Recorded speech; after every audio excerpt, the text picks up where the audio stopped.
Alright guys, TacticalRab back again today. Hope you're all doing well and enjoying your day so far. The mid-season break is over. The CDL officially is back in business again today with the Pro-Am Classic. But wow, do we have a lot of drama to talk about. Doug Censor getting dropped for Clayster, would you believe it? And also New York subliners after confirming their new team. More beef hitting the timeline. Unbelievable scenes. Very much intrigued to your thoughts in the comment section below. Hit the like button if you enjoy. Subscribe if you're new as always. All that good stuff. Let's just dive straight on into things. Firstly, the CDL releases kind of mid-season pack. I don't even know what this is anymore. I simply do not understand. But on the positive side, they've actually released all the kind of, the stickers, right? I guess the signature stickers into the game. So that's pretty cool. Some of these are actually really rather nice. The Optic ones are actually finally here, which it's kind of always been the thing the last few years that maybe Hex or the Optic guys didn't really want to do it because they were kind of causing most of the sales, but maybe not getting the cut that they think they deserved of the revenue split. But I guess it's, it's money. At the end of the day, it's more than otherwise. So I wonder if they came to a relationship with that one. But yeah, these are all the ones that we see so far. Pretty much all the teams. Funny how some of the coaches managed to get involved here, right? Because I guess they needed like the 4 starters and then the substitute, which in some cases is the coach. Phoenix, of course, on the Seattle Surge, Revan for the New York subliners, and even this one, I thought, honestly, Paris Legion's ones, they've kind of fried, to be honest here. Like, John's is really nice. Paris would probably be in the top half of the table if the CDL points was determined by how good their kind of the sticker signatures are. So, anyway, cool stuff, all things around. That's, well, finally in the game at the very least, but yeah, the mid-season pack maybe leaves something to be decided. I love to say that nowadays. Go through phases of, like, the different phrases I say and stuff, so that's definitely in the arsenal as of late.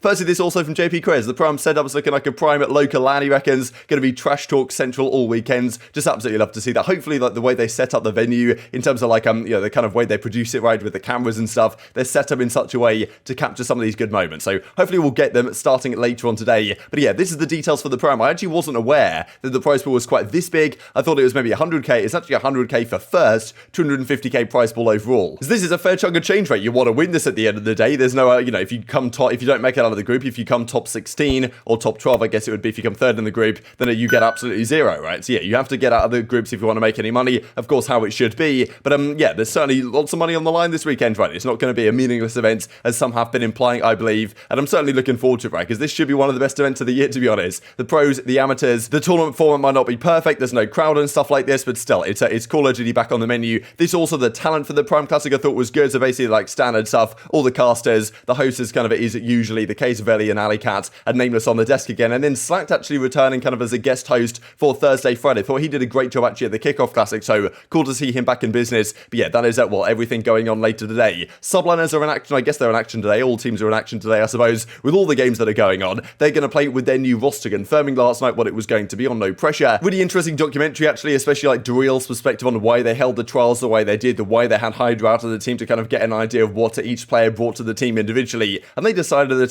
their roster going forward is going to include Kismet. This also was a good spot here from Albini that Clayster was actually spotted during this kind of, small documentary, trialing for the team, kind of confirming the rumours that Clay was trialing for this team, at least very briefly. But for now, they've not gone in his direction. They've kept with this team. Crimsix, Hydra, Porlex, and Kismet is indeed joining the squad. So it seems like New York, in a way, have been becoming the Los Angeles Thieves of last year. They've already made 5 roster changes so far this year in just 13 games. Of course, they played with Neptune originally, then Royalty, Neptune again, then they, made the Clayster change. Kismet's coming as well. I do think, looking at this team and just the way the team should mesh and the fact that they've had this trial to kind of test things out, that probably this is the team that has the most potential of the lot, at least on this game. So I think that this team can do something. Whether they can be a championship winner with this I'm not convinced personally, but they honestly need to just get significantly better, start winning some matches, they can qualify for champs, right? So they've got a lot to prove later on today in their group. We'll see the matches, of course, at the end of the video. This also, right, because there's never a day, it seems right now, without some New York subliners drama. So after kind of this comes out and Neptune's been officially put to the bench effectively, and Crimsix a few days ago said that no one wants to play with this guy, not just on the team, but also in the league entirely, Neptune kind of responded to it and did address some of the issues, the lack of success that they had,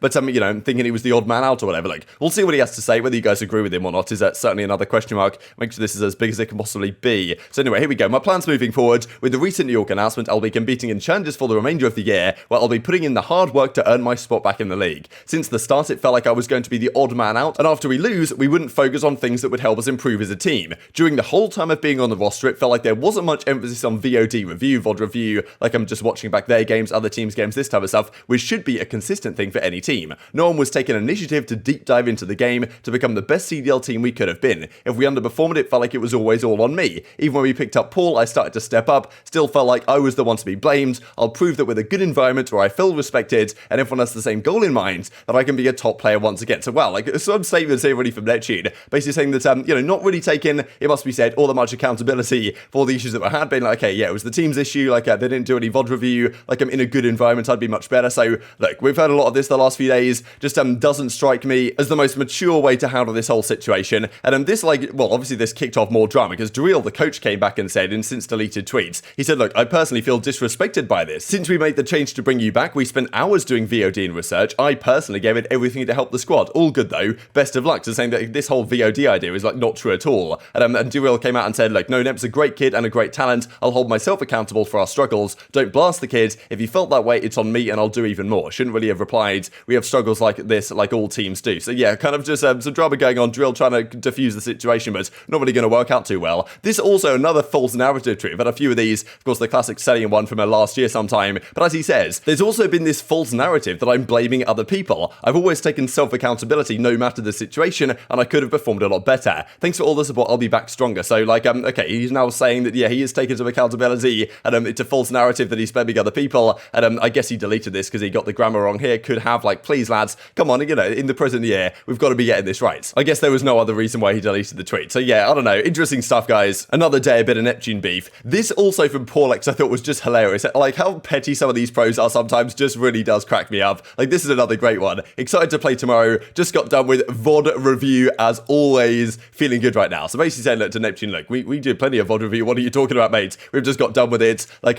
since you're not here, like, we've been grinding away. So, like, I don't know, just some incredible internal conflict that team must have been having. Neptune obviously felt like he was the one getting thrown under the bus. Crimsix said the other day that he reckoned that Neptune was trying to throw him under the bus. So, like, it seemed like Neptune, for whatever reason, was causing some issues internally there. And with him gone, maybe the vibes, the chemistry are way better. And these guys can kind of deal with Crimsix's leadership on the team better than they did before. But, yeah, just incredible situation. Subliners never cease to amaze. As I say, it's kind of like the Los Angeles Thieves of last year in a way, with all the changes they have made at least. And this I thought was kind of funny as well. TJ kind of apps this tweet to the flanking crone, and then sort of Sasha adds TJ Halley, and then Clayster comes back as well. So yeah, just a pretty legendary one, to be honest, to remember for the future. Let's dive into this then. So Doug said to Martin dropped yesterday from his challenger team in favour of Clayster, would you believe? So that's the situation. Clayster, after of course not getting onto the subliner starting team, at least for now, he did say a couple of days ago on Doug's stream that he reckoned he was absolutely frying in all of their kind of scrims they played when he was trialling in for the squad, and he reckons that if this team falls short at this event, let's say they don't make it out of the group, pretty tough group with the Ravens, Los Angeles Thieves, Team War as well. Let's say New York don't make it out, they get smoked once again, then maybe another change comes through and they try Crimsix instead of, Clayster instead of Crimsix, for example. Now, of course, Clay, for the meantime, is going to drop down to Chandlers, which is fair play to him, right? Because I think a lot of pros would have kind of think they're above that, and like, they're not really worth doing it, but he wants to compete, he wants to just have fun playing in a competitive environment, and play maybe with the pressure off to some degree. And I was wondering with Doug's team the other day with Fellow, I was thinking, okay, Fellow and Clayster, they have some history down there in like the United days back in World War II and stuff like that, and I was wondering whether something can happen. That's exactly what does occur. He kind of sends this watch. I looked up this watch. I don't really know much about watches. It's like a 100k watch or something, maybe more expensive than that, I'm not really sure. But anyway, we're sending this watch to Fellow, and then Fellow replies and says the following: yo, so I'm going to be completely honest, Clay hit me up and got approved to play the rest of this year in challenges, I guess, by his organization, and I'm 100% going to play with him because I think that's my best chance of getting back. I did hit up John and Dan, those are the two teammates, Johnny and Ghosty, that Censor was meant to be playing with Fellow, and they are both trying to take the same route. I know you're going to hate me, but it's Clay. If it's anyone else, this isn't even a conversation. Sorry, Doug. And he's like, I just lost my whole team. They really want to play with Clay. So, unlucky for Doug, but, he got dropped for Clayster, kind of crazy. He got dropped for 3-time world champ. It is what it is. The roles obviously aren't ideal. I guess they'll just switch things around and make it work. But, yeah, kind of crazy circumstances, right? Doug had a pretty good team here in the challenger side. I think it's dropped for none other than Clayster because he's dropping down to the challenger side as well. And as Clay says, kind of explaining this, we'll pop on the stream at some point, talk about my thought process. Honestly, I just need something to do, and with still being under contract with New York until the end of the season, playing challenger seems like my only other option rather than just sitting on my hands. Lots of people would take the free paid vacation for this last half of the season, but I honestly just need to do something to put my energy towards, and this seems like one of the only solutions that actually works in that regard. Being told to stay ready, because who knows, they might need his services, as we just discussed, and there's really nothing else I can do to get good competitive practice in every single day. If this ends up lowering my stock, so be it. I have nothing to prove to anyone anymore. If my time is up, it's up. Gonna play a lot and stream most of it, just want to compete. And as Hamza says in the reply, the concept of stock is BS anyway. You're a 3-time world champ. If anyone says your stock is affected by challenges, is an absolute clown. So we shall see how it works out for all parties. Tough scenes for Doug, there's no doubt about it. But yeah, this duo back together, Clayster and Fellow there in the challenger side again. So we'll see how they get on. If they fry everyone, it'd be pretty interesting. If they don't, then definitely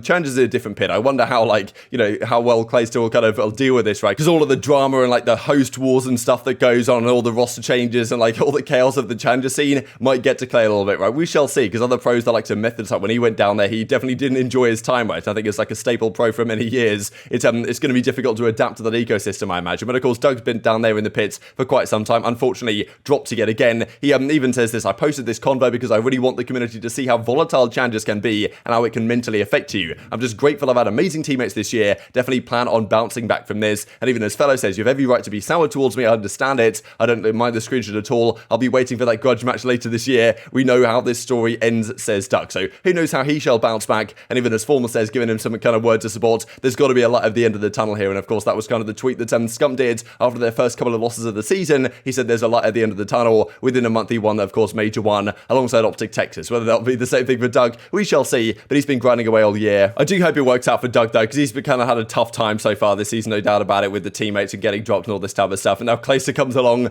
and takes his team away from him as well. Let's dive into this then. So the Pro-Am begins later today. The power rankings, according to the coaches pre-Pro-Am Classic, look something like this. Rather interesting, actually. I don't know how much this is weighted on like kind of recent scrims, but Los Angeles Thieves haven't really moved up the rankings, like Minnesota, New York Subliners, like whether this is the consideration of like, these teams with their current rosters. Also, we've got London Royal Ravens dropping down the pack a fair bit as well, or whether this was done quite a while ago, who knows. But this is relatively well aligned with what you might expect it to look like, but of course all can change this weekend. These are the groups then, if I haven't shown these to you already enough times these past couple of days, but these are the matches for later on today. So here we go. This is the way it works is we've got 4 games on simultaneously for 3 different match slots effectively. So at the start of the day at 3 p.m. Eastern, as it usually is, FaZe versus Surge, that's a banger on the mainstream. Optic play the Ultra Academy EU, Florida play Minnesota Rokkr, Ultra play StrikeX, also in Group A, I believe. And then at 4:30 Eastern, we then have another 4 games. So the mainstream also has the bangers, basically, and that's Los Angeles Thieves versus New York. So many really interesting games here. I really want to see what happens with London versus Team War as well on the Delta stream. Like, there's so many good games all across the board. So going to be doing my best to keep up with absolutely everything. Not sure how we're going to do the recap tonight, but I guess I'll have to do a pretty surface view. But yes, Optic played 2 games later on today, and for all the teams that do play 2 matches today, going to be incredibly crucial to get out of their group in the top 2 positions. Very much enjoyed your thoughts and all this stuff in the comment section below. Hope you guys enjoyed the video. If you did enjoy it, hit a like button. Told you YouTube gods, this is a good video. Others like you should see it as well, and upgrade the competitive Call of Duty community. Thank you as always, take care of yourselves, and I will see you next time.